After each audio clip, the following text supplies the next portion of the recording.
Take a look. Like I told Barack, if I reach something where there's a fundamental disagreement we have based on a moral principle, I'll develop some disease and say I have to resign. I'll develop some disease and say I have to resign.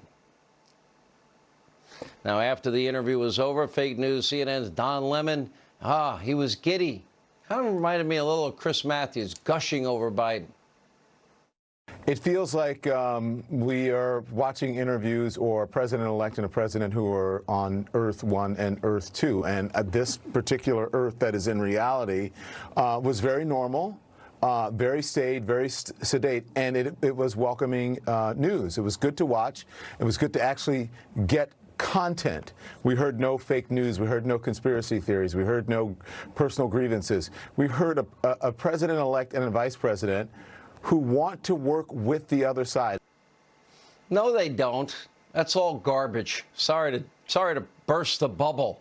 Here with reaction, Fox News contributors Joe Concha, Jason Chaffetz. All right. If I'm right, I'll ask you both the same question. And Joe is as weak and as frail and struggling cognitively, which I think is fairly obvious and not in dispute. That is a very bizarre answer, Jason Chaffetz.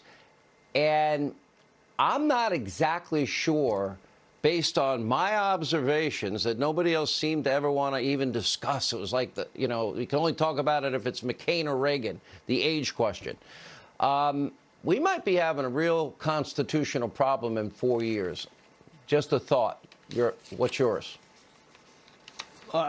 4 years would be optimistic. I think it's already in place. I mean, first of all, the interview was not exactly tough questions. You get tougher questions if you're trying to get a job at the Waffle House than what was thrown at Joe Biden. And to come up with these weird things, and for Don Lemon to say that they want to work across the aisle, and are you kidding me? I was elected the same time as Joe Biden became the vice president. We started off with Fast and Furious and the IRS scandal and, spying on reporters in Benghazi and the email scandal. I mean, it was a scandal-ridden 8 years. And then you have these journalists who aren't journalists because they never even they have no intellectual curiosity. They don't ask any tough questions, and they throw them these softballs, and you get a weird answer from Joe Biden that nobody can even decipher.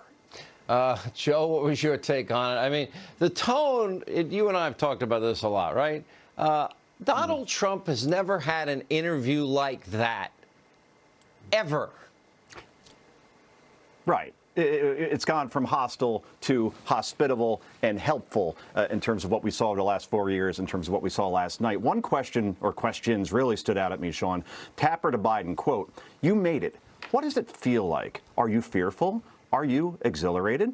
What's the emotion that goes through you?" Look, those questions are fine if you're on Colbert or Ricky Lake, well, Ricky Lake's not on the air anymore, Kelly Clarkson, right? But this is supposed to be a serious journalist doing a serious interview, the first joint interview for Biden and Harris since the election, and these are the questions that we get. And if you look at Jake Tapper's Twitter feed, by the way, we used to hear a lot about the fifth Beatle. He's the fifth mean girl in that quartet, and I'll give you one crystallized example of this. After the race was called by news organizations, including this one, for Joe Biden, he goes on Twitter and directs a GIF at Kayleigh McEnany, the White House press secretary he just had on, that says, "Bye, Felicia," which you could totally picture like a Bernard Shaw or a Tim Russert or a Brett Baer doing. No, actually, you couldn't in a million years. He's also said that the president, in terms of Trump, has acted like somebody, a 7-year-old who lost an ice skating competition. And then he asked Kamala Harris this hard-hitting question about her husband's title. Is he the second gentleman or the second dude?